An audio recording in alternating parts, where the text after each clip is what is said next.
नमस्कार, मैं हूं प्रेम शर्मा और आप देख रहे हैं डीएनएस न्यूज नेटवर्क।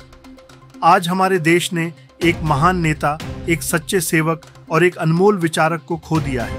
भारत के पूर्व प्रधानमंत्री डॉक्टर मनमोहन सिंह का 92 वर्ष की आयु में निधन हो गया है। आज शाम को उनकी तबीयत अचानक बिगड़ने के बाद उन्हें दिल्ली के एम्स अस्पताल ले जाया गया, लेकिन डॉक्टर्स की तमाम कोशिशों के बावजूद उन्हें बचाया नहीं जा सका। रात 9:51 पर उन्होंने अंतिम सांस ली। एम्स की ओर से जारी बयान में कहा गया है कि डॉक्टर सिंह उम्र से संबंधित बीमारियों से जूझ रहे थे। उनका इलाज लंबे समय से चल रहा था। 26 दिसंबर 2024 की शाम जब वे घर पर बेहोश हो गए तो तुरंत उन्हें अस्पताल लाया गया, लेकिन वे हमें छोड़कर चले गए। डॉक्टर मनमोहन सिंह का जन्म अविभाजित भारत के पंजाब के गाह गांव में हुआ था। उन्हें भारतीय अर्थव्यवस्था में उदारीकरण, निजीकरण और वैश्वीकरण की क्रांति लाने का श्रेय दिया जाता है।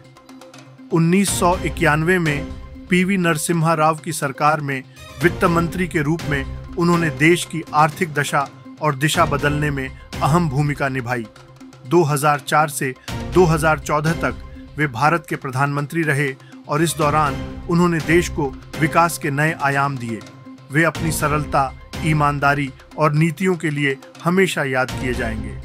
पूर्व प्रधानमंत्री के निधन के बाद कांग्रेस पार्टी ने अगले दिन के सभी कार्यक्रम रद्द कर दिए हैं।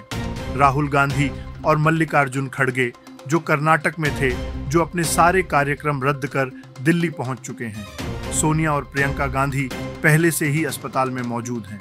भाजपा के राष्ट्रीय अध्यक्ष जेपी नड्डा भी अस्पताल में मौजूद हैं। प्रधानमंत्री नरेंद्र मोदी, गृह मंत्री अमित शाह, रक्षा मंत्री राजनाथ सिंह, राजस्थान के मुख्यमंत्री भजनलाल शर्मा, पूर्व मुख्यमंत्री अशोक गहलोत, पूर्व उप मुख्यमंत्री सचिन पायलट, उप मुख्यमंत्री दिया कुमारी, प्रेमचंद बरवा, प्रदेश कांग्रेस अध्यक्ष गोविंद सिंह डोटासरा, भाजपा प्रदेश अध्यक्ष मदन राठौड़ सहित देश के आला नेताओं सहित मनमोहन सिंह के चाहने वालों ने संवेदना व्यक्त करते हुए शोक जताया है।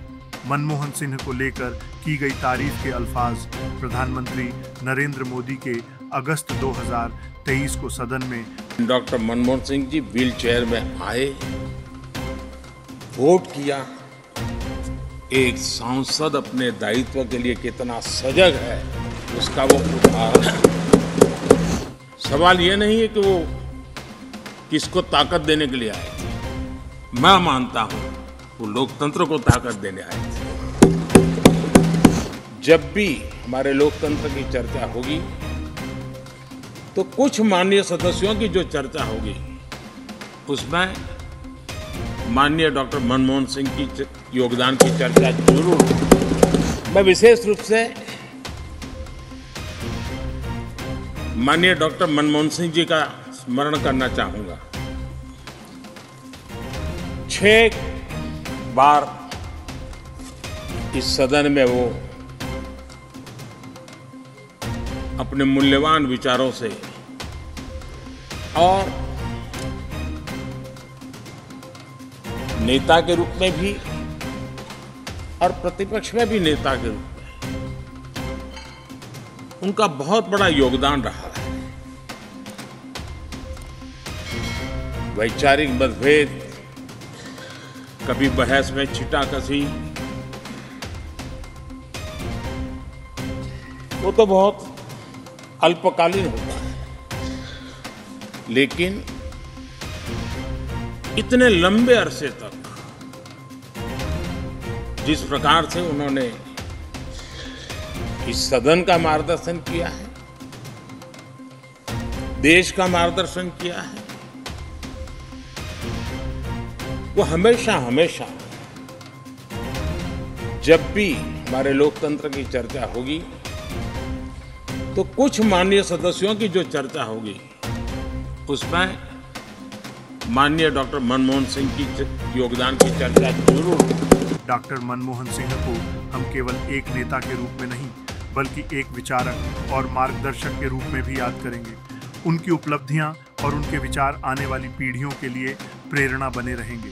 प्रधानमंत्री के रूप में मनमोहन सिंह का अंतिम भाषण देशवासियों, आज मैं आपको प्रधानमंत्री के रूप में आखिरी बात संबोधित कर रहा हूँ। 10 साल पहले इस जिम्मेदारी को संभालते वक्त मैंने अपनी पूरी मेहनत से काम करने और सच्चाई के रास्ते पर चलने का निश्चय किया था। मेरी ईश्वर से प्रार्थना थी कि मैं हमेशा सही काम करूं। आज जब प्रधानमंत्री का पद छोड़ने का वक्त आ गया है, मुझे एहसास है कि ईश्वर के अंतिम निर्णय से पहले सभी चुने गए प्रतिनिधियों और सरकारों के काम पर जनता की अदालत भी फैसला करती है। मेरे प्यारे देशवासियों, आपने जो फैसला दिया है, हम सभी को उसका सम्मान करना चाहिए। इन लोकसभा चुनाव से हमारी लोकतांत्रिक व्यवस्था की जड़ें मजबूत हुई हैं। जैसा मैंने कई बार कहा है, मेरा सार्वजनिक जीवन एक खुली किताब है। मैंने हमेशा अपनी पूरी क्षमता से अपने महान राष्ट्र की सेवा करने की कोशिश की है।